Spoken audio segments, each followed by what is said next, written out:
Bismillahirrahmanirrahim. Assalamualaikum warahmatullahi wabarakatuh. Perkenalkan, nama saya Chairunisa Munir dengan NIM 10564110539 dari kelas IP 4B, jurusan Ilmu Pemerintahan, Fakultas Ilmu Sosial dan Ilmu Politik Universitas Muhammadiyah Makassar. Baik, di sini saya akan menjelaskan mengenai tentang sejarah perkembangan ASEAN.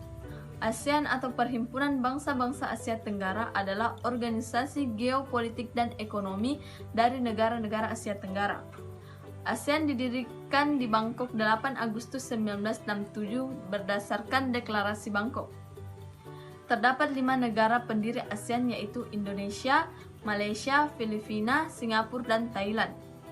5 negara tersebut masing-masing diwakili oleh Adam Malik, Narkiso Ramon, Tun Abdul Razak, Raja Ratnam, dan Tanat Koman.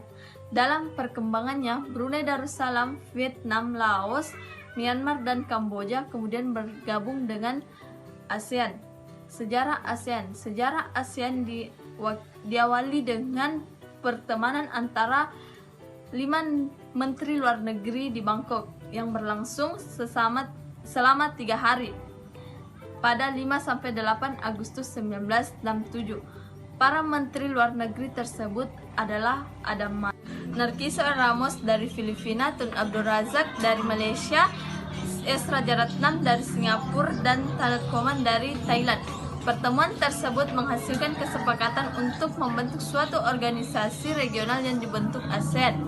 ASEAN dibentuk berdasarkan Deklarasi Bangkok yang ditandatangani oleh kelima tokoh pendiri tersebut. Latar belakang dibentuknya ASEAN.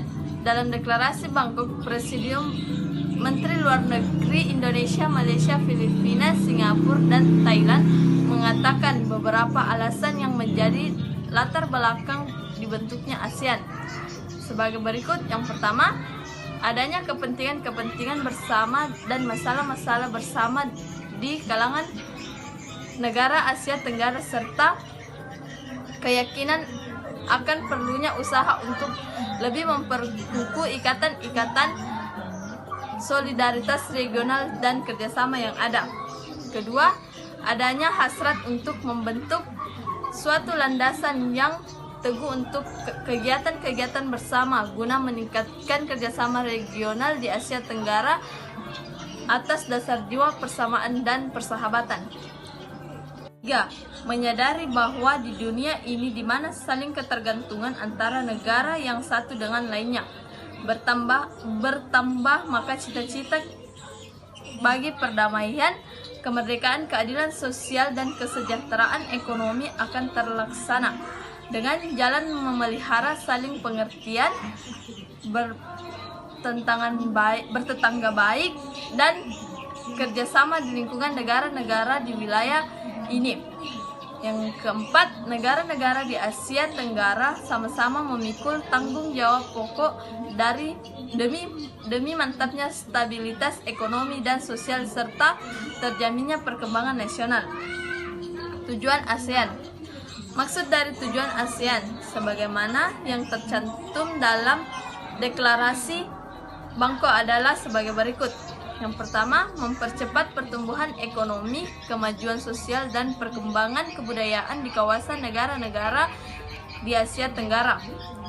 Kedua, memelihara perdamaian dan stabilitas dengan menjunjung tinggi hukum dan hubungan antara negara-negara di Asia Tenggara, meningkatkan kerjasama yang aktif dan saling membantu dalam bidang ekonomi, sosial, budaya, teknologi, dan administrasi. Keempat, saling memberikan bantuan dalam bidang fasilitas latihan dan penelitian pada bidang pendidikan, kejuruan, teknik, dan administrasi.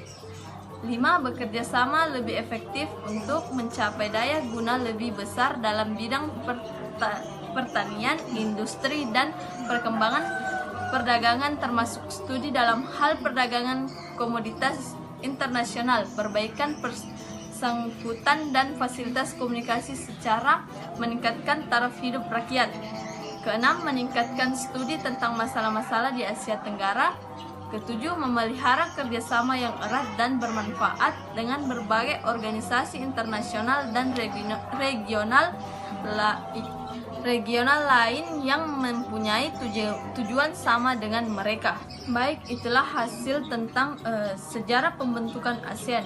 Sekian dari saya. Wassalamualaikum warahmatullahi wabarakatuh.